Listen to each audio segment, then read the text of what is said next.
Olá, irmão e irmã, que a luz da ressurreição de Jesus que nós celebramos neste tempo pascal alcance o seu coração, alcance a sua vida, renovando a sua força interior, a sua fé, a sua esperança. Eu sei que nós enfrentamos tempos difíceis e que a nossa luta está muito grande, mas a graça de Deus nos sustenta, nos ampara, nos consola. Por isso eu te convido que neste instante você pare e se abra a este Deus que veio falar com você. Em nome do Pai, e do Filho, e do Espírito Santo. Amém. Senhor nosso Deus, nós humildemente nos apresentamos diante de Ti, para ouvir a Tua voz, para entender a Tua palavra, e sobretudo, crescer na fé, nos fortalecendo no Teu amor e andando nos vossos caminhos. Vós que viveis e reinais para sempre. Amém. Vamos ouvir o Evangelho, hoje narrado por São João. Naquele tempo, disse Jesus à multidão: Eu sou o pão da vida. Quem vem a mim não terá mais fome, e quem crê em mim nunca mais terá sede. Eu, porém, vos disse que vós me vistes, mas não acreditais. Todos os que o Pai me confia virão a mim, e quando vierem, não os afastarei. Pois eu desci do céu não para fazer a minha vontade, mas a vontade daquele que me enviou. E esta é a vontade daquele que me enviou, que eu não perca nenhum daqueles que ele me deu, mas os ressuscite no último dia. Pois esta é a vontade do meu Pai, que toda a pessoa que vê o Filho e nele crê, tenha a vida eterna, e eu o ressuscitarei no último dia. Palavra da salvação, glória a vós, Senhor. Olha, minha gente, é bonito, viu? A gente parar e observar o Evangelho como a gente faz todos os dias aqui, observando os detalhes. Porque nesta semana, está ficando muito claro para nós é a paciência de Deus com o processo de fé de cada um de nós.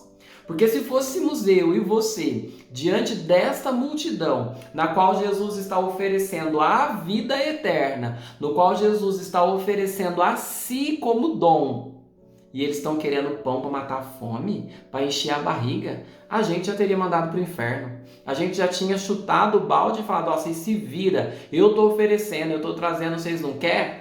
Ó, eu lavo minhas mãos. Mas Jesus não é assim. Jesus é fonte inesgotável de amor. E no Evangelho ele vai dizer: todos aqueles que o Pai confiar a mim virão até mim, e eu não os afastarei. Aquela multidão foi até Jesus. É movimento de salvação de Deus, é movimento do Pai levando para a fonte da vida aqueles que estão famintos e que às vezes não têm nem consciência da fome que enfrentam, não tem nem consciência das necessidades que possuem, porque essa é a coisa mais grave, a gente precisar e não saber que está precisando, e não sabendo que está precisando estar diante de nós, e a gente não vê, que é justamente o que está acontecendo com esta multidão. Mas a gente deveria se perguntar: por que que Jesus continua insistindo? Por que que Jesus tem esta paciência?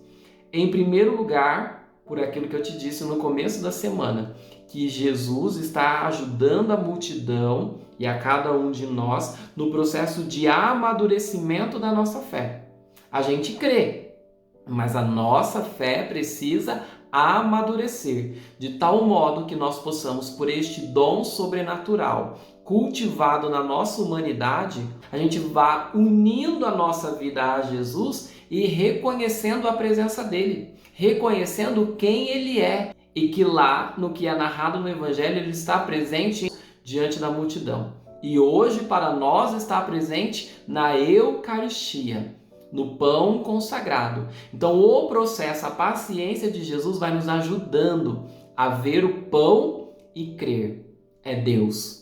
Esta é a paciência de Jesus. Mas existe um segundo motivo que o Evangelho nos traz, que é justamente quando Jesus afirma que ele desceu do céu para fazer a vontade do Pai, não perder nenhum. Ou, como ele vai dizer em outra passagem do Evangelho, ele veio para salvar o mundo. e não para condenar. Então esta paciência de Jesus é para que todos sejam salvos. Jesus não quer deixar ninguém para trás. Por mais duro que seja o coração, por mais fechado que seja, por mais resistência que tenha a fé, Jesus tem paciência e é insistente. Ele vai falar uma vez, duas vezes, vai chamar, vai ensinar. Por isso que é importante a gente parar para ouvir, porque Jesus continua insistindo. Se você está vendo agora esta reflexão, é porque Jesus não desistiu de salvar você. E quando a gente fala desta obra salvadora de Jesus, então a gente precisa entender que ela acontece em dois movimentos. O primeiro movimento da obra de salvação que Jesus veio realizar e que ele não quer deixar ninguém para trás, e por isso ele tem paciência, é a libertação do mal. A gente vê isso testemunhado no Evangelho. Diante do mal do pecado, Jesus oferece o perdão. Diante do mal da doença, Jesus oferece a cura. Diante do mal de uma possessão, Jesus faz uma obra de libertação. Estes são os sinais que Jesus realiza. Lembra? Sinal é um gesto para que a gente veja além. Então, se você está lendo o Evangelho e de repente ali narra uma cura, um perdão de pecado, uma libertação ou qualquer obra que a gente vê Jesus tirando a pessoa de um sofrimento, de um mal, então a gente entende que Jesus veio para nos libertar do mal, de tudo aquilo que diminui a nossa vida, de tudo aquilo que nos causa sofrimento, porque o mal não vem de Deus, mas quando o mal chega, Jesus chega junto para nos libertar. E o segundo movimento desta obra salvadora de Jesus em favor da humanidade é que ele nos comunica a vida de Deus. Ou seja, Jesus dá a cada um de nós a vida do céu. É a realização da vida em abundância. Jesus, o pão que desceu do céu, vai nos dar toda a riqueza do coração de Deus.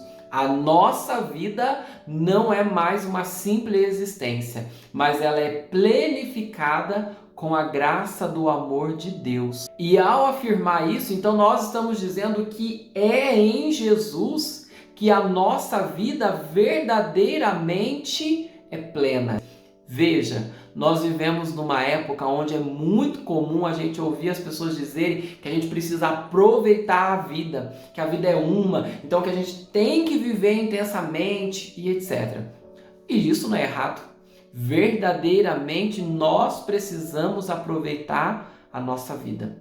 Precisamos viver bem, mas cuidado, porque atrás desse discurso de aproveitar a vida existe muito daquela multidão que vai até Jesus, mas com a única preocupação das coisas que passam. Ao dinheiro, ao prazer, à comilança, à bebedeira e a tantas coisas que divertem, mas que não satisfazem. Então, para que a gente saiba se nós estamos aproveitando a nossa vida de verdade, nós temos que olhar para aquilo que não passa e, sobretudo, olhar para ver se Jesus está presente. Porque quando Jesus está presente, a nossa vida é mais vida.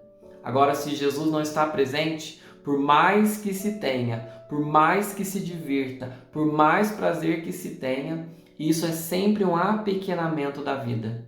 Porque só Deus, que é fonte e origem de toda a vida, pode tornar a nossa vida uma vida digna de ser vivida, uma vida feliz e plena. Que nesse dia possamos, pelo dom da fé, acolher esta oferta amorosa de Jesus, que se faz pão para alimentar a nossa vida, tornando-a uma vida com características eternas.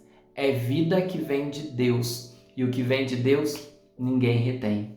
E que agora desça sobre você toda a bênção e proteção do nosso Deus. Em nome do Pai, do Filho e do Espírito Santo. Amém.